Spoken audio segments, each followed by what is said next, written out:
USGBC's vision is that buildings and communities will regenerate and sustain the health and vitality of all life within a generation. How are you working to make that true for our most vulnerable, underserved populations at USGBC? Yeah, I mean, I've always been of the mindset that there will never be a lead rating system that changes the life of the most disadvantaged people, the homeless, people in dire economic straits, people that have gone through horrific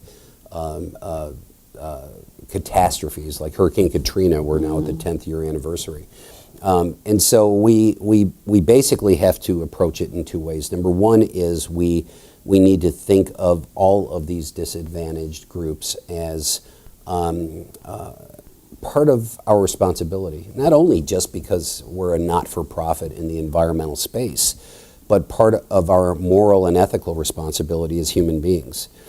If we have an organization that is strong and healthy, and we have a voice, and we have political clout and money, we can do more for these groups than we ever could if we were just a nice group with no resources and had good intentions, but that's not what they need.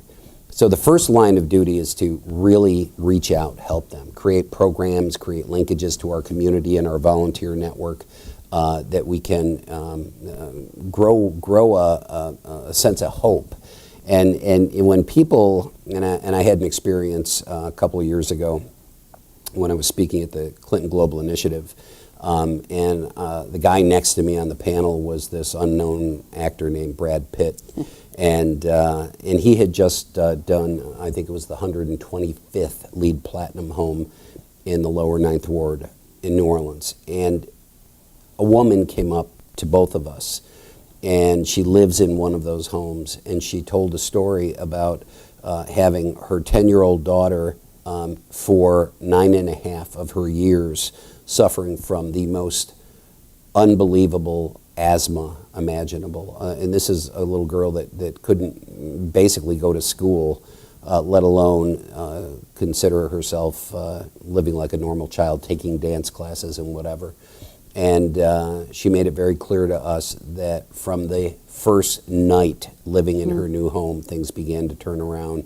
And she said, I won't bore you both with this story. And we were like, no, please tell us more. She said, I won't bore you with this story, but my daughter's in dance classes now. Wow. And she said, the other part of that story is I can afford the dance classes because even in New Orleans, using air conditioning, my utility bill is $39 a month. So we as an organization have done things sometimes that we didn't even know we had done. People know that we will always look at the world through our rating system LEED. We will always try to use one of our core principles of education as a way to advance the market.